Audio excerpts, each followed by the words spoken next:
How you doing? Yeah, that's very kind of you. That's a Scotch in the room. Just don't want to step ahead, you know. So, is it okay if we make a recording of this for teaching purposes? Thanks for that. So, what have you been up to, Declan? What have you been doing that's been fun, enjoyable, pleasing? I've been working around the garden, and Hey. I have doing some art stuff. I discovered a new way of doing something. I came across this nice resource one day. I like to go down to the auction room and on a Thursday and have a look and see what's going to come up, and things appeal to me. I'll put a paper bid in and then go home and ring up on Monday to see if I got it, like, you know. So I don't hang around for all the hammer bits, you know. Oh, yeah.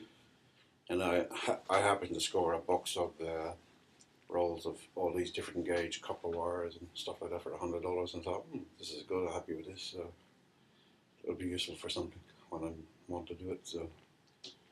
So I think in the back of my mind was that it'd be some part of my art or something like that. So I had this idea that I would do all these complicated Celtic knots and things, but when I started to try and do it, I said, I think I'm a bit of sort of out of my depth here. So then I just left it there for a while, and then I started to, I just got a piece off one day with a pliers, and I was sitting down in front of the TV, and I was just twiddling and bending it. And then I noticed it was turning into sort of all sorts of shapes, and just, this is interesting. And then that then evolved into putting it onto a board, and I had to figure out some mechanical aspects of it, and so the whole journey was about.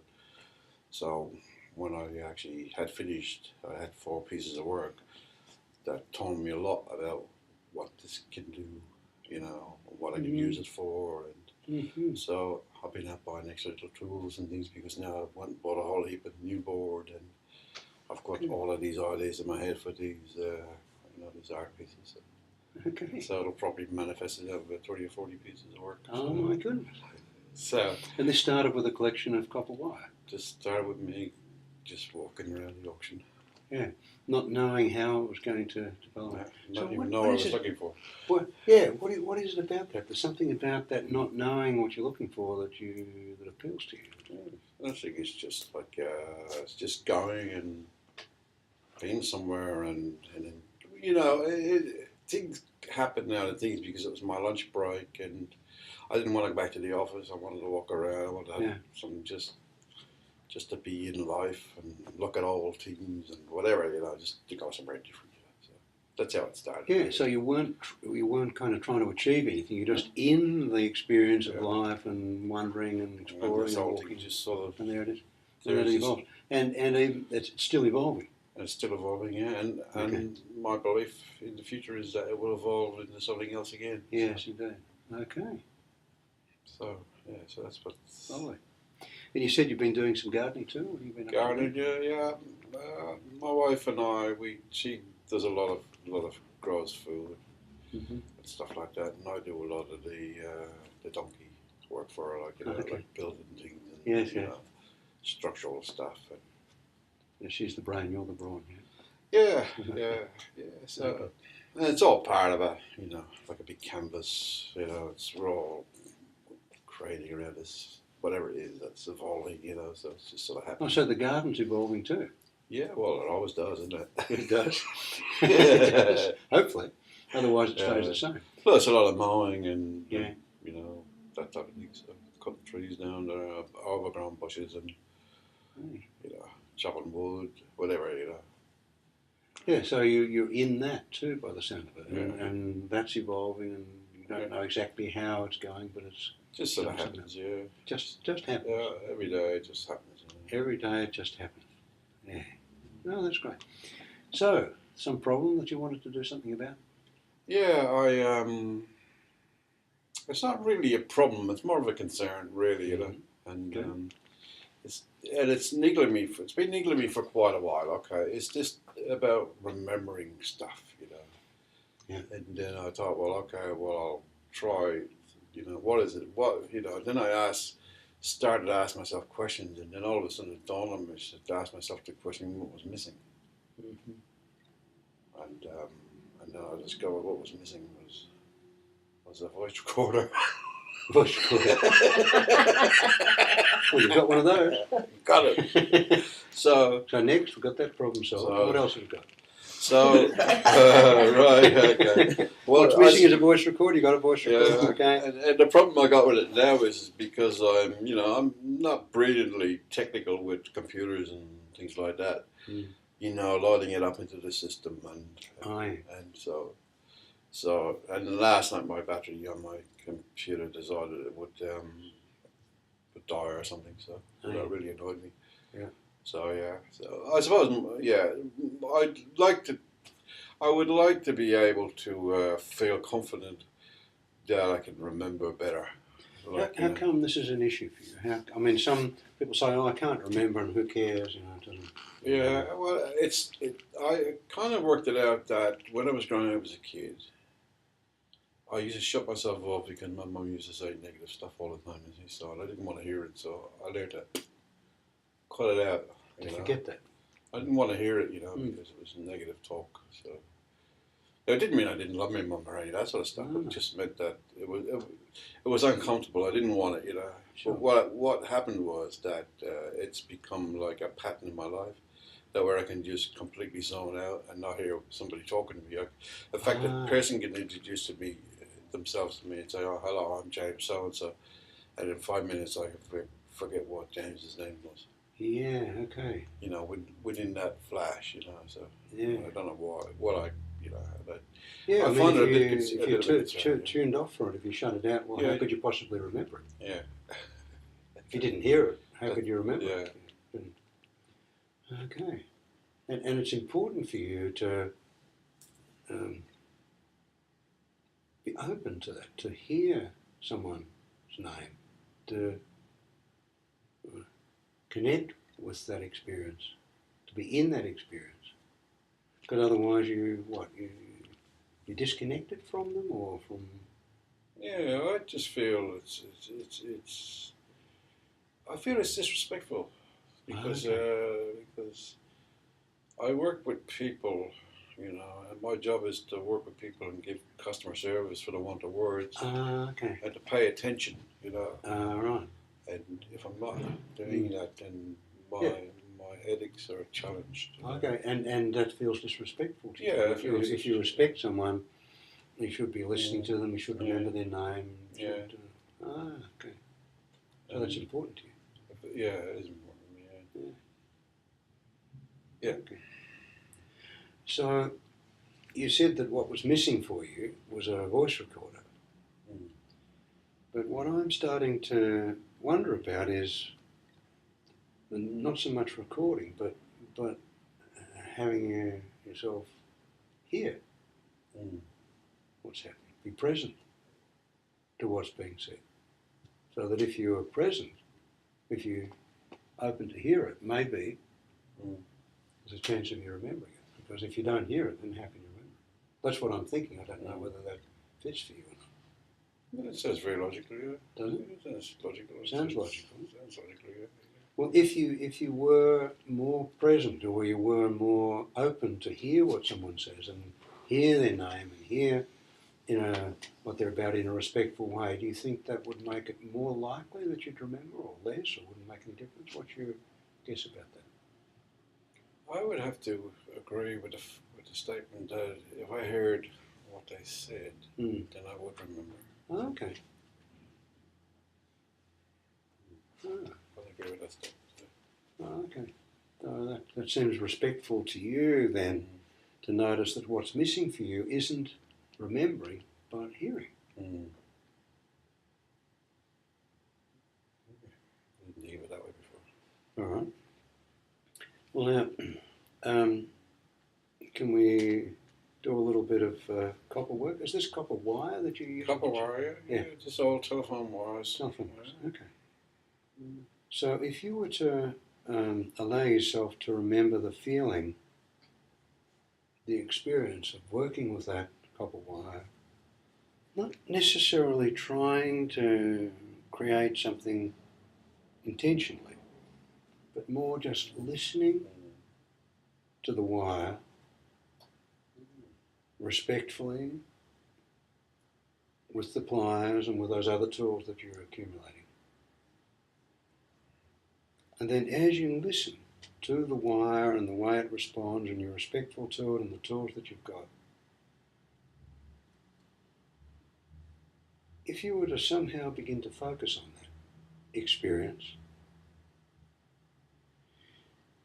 and I don't know whether it would be a matter of remembering some recent experience,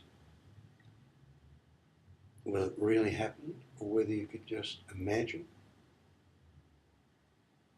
that you are doing that now.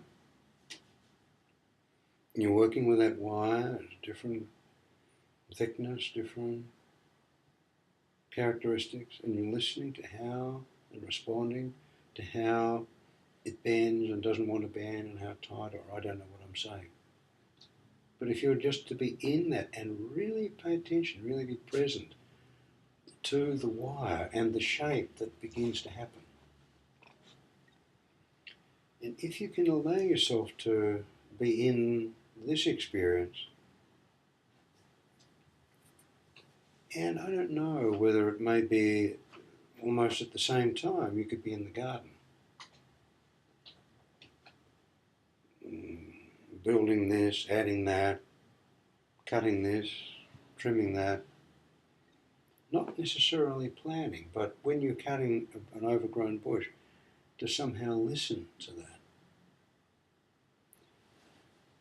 I remember a rose that I used to prune, a climbing rose I used to prune every year. It was a very vigorous plant, beautiful plant, Albertine. And it had vicious thorns on it. And what I found was that if I listened to that rose bush and paid attention to where it was and how it was and what it didn't want me to do, I could prune it and not get scratched. But if I forgot and didn't pay attention to the rose and just kind of went in there, I just about need a blood transfusion. Do you know what I mean? So as you trim an overgrown bush, as you mow that grass, as you cut that tree down, as you cut that tree up, as you make this or that or some other garden bed, as you're doing that, perhaps you can notice how you can start to listen to the bush, to the tree, to the saw, to the lawnmower, to the piece of wood that you're working with, or whatever it is. And I don't know whether that's something that you could enjoy, or whether it might be more the wire that you can start thinking that you know what you want to do. You want to make Celtic knots. And then you discover when you're not trying to do anything, but you're just there with the wire. You're just there with that experience. That somehow you can respect that wire. Somehow you can respect that garden. Somehow you can respect those pliers or whatever the tools are that you're using. And as you're respecting them, and as you really listen to them, as you really connect with them, you can allow that to evolve. You can allow it to develop, to take shape, and already expect that although you've made some, there's a lot more to follow. You don't know exactly how they're going to be, but you can look forward to listening to them and with them and working with them respectfully.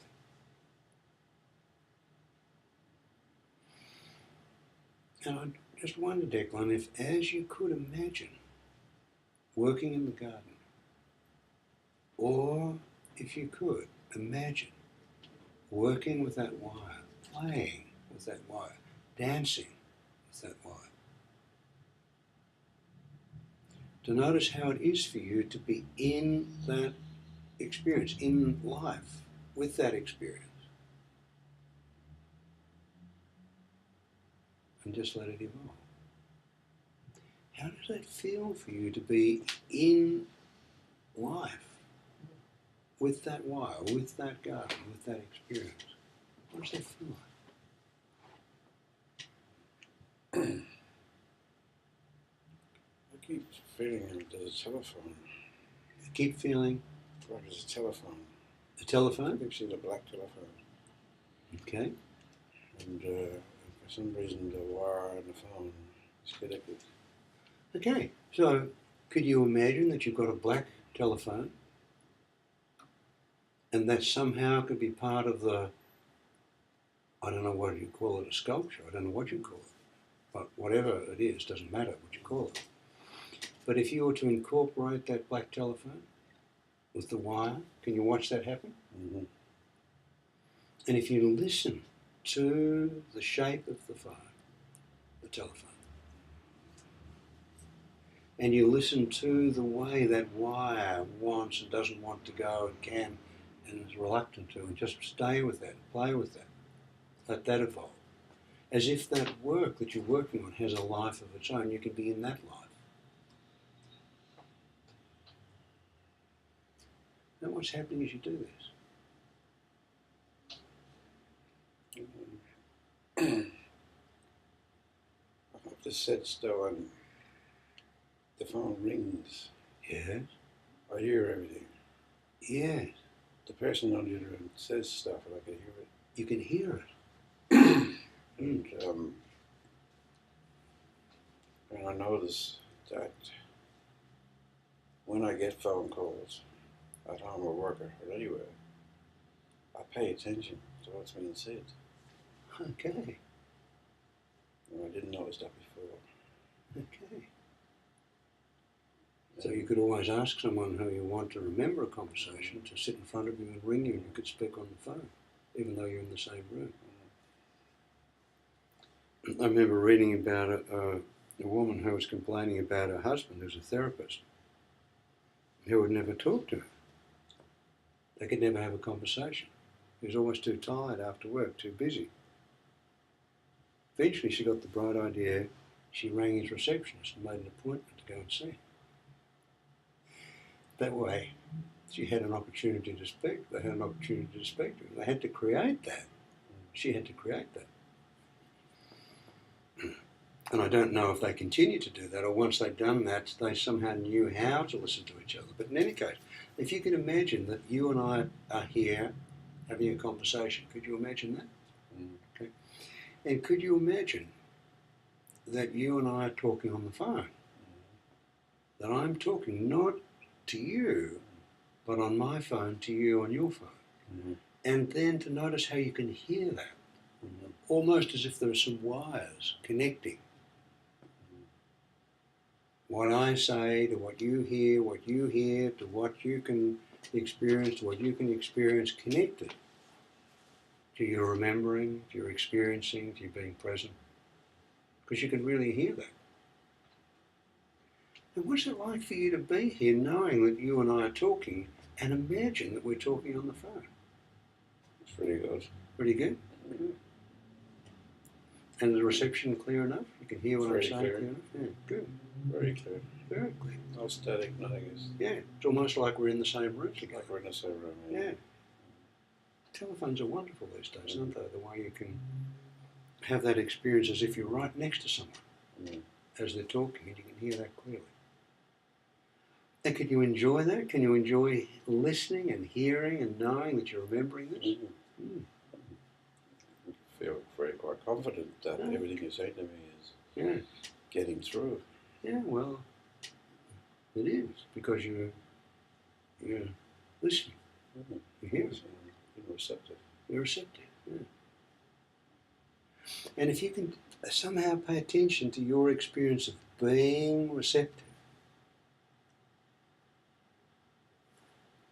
I can't know exactly how that is for you, but if you can, then you don't need to put it into words, but just notice how it is for you to know very confidently that at this moment You are receptive.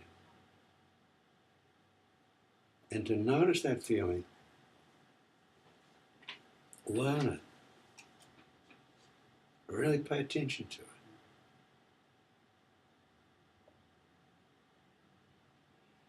it. And just like plants can be receptive to a no-dig garden,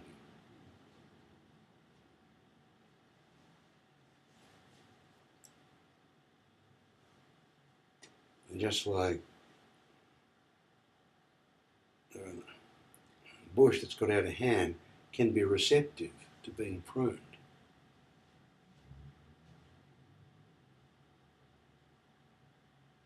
It's like cutting a down tree. If you're receptive to the tree, you can cut it down easily.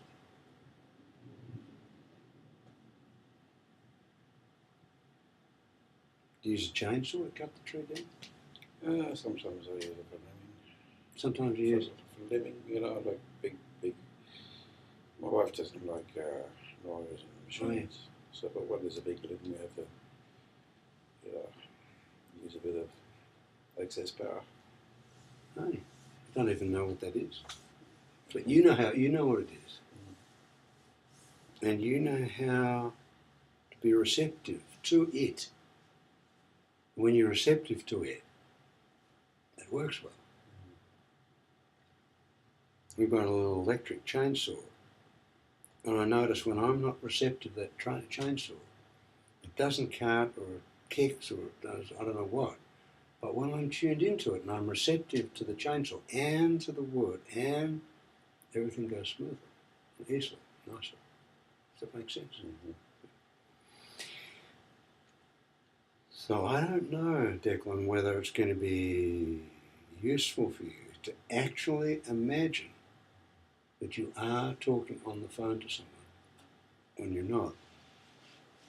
Or whether you might like to actually hold a phone up to your ear as someone's talking to you, even though they're not on their phone.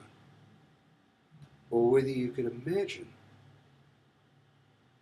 that you're on a phone and they're on a phone, or whether you could just allow yourself to have that experience of really being receptive. It might be some combination of something quite different that I can't know about and that you might not even discover until afterwards. But I'm wondering what's happening as you're in this experience. I just have this feeling that I could, when people are talking to me, I could imagine that we're on the phone. Yeah. And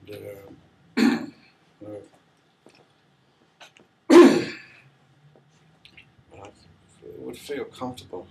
Okay. I wouldn't have to act it, I just have to just imagine it. Okay. And that way, anytime they start to say something that's negative or that you don't want to hear, you can just imagine that you've taken the phone away from your ear. You don't have to be receptive to everything. Just the thing that you're interested to remember. Would that be agreeable? That was very agreeable. Thank you. And you said before you feel confident that you could do that and play with it. You don't have to get it perfect right away. You might not get it right every time straight away. But the more you play with it, the more likely it is that you'll be even more confident about being receptive.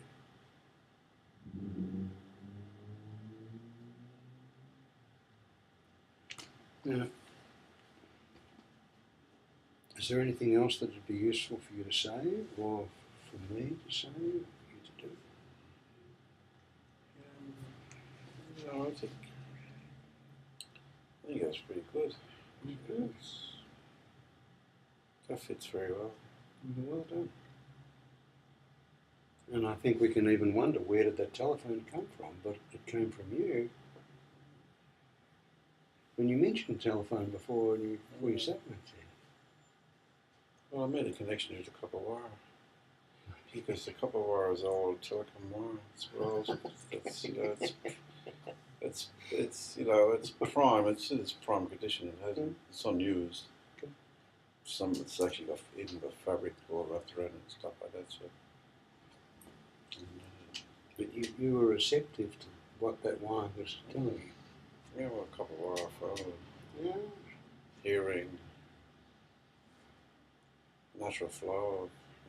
That's why I must have went down to the Gowans auction because I was looking for a telephone. And it was communicating with you. It was calling you. So, Declan, I got your number. Come and buy me. So, Oh, well done.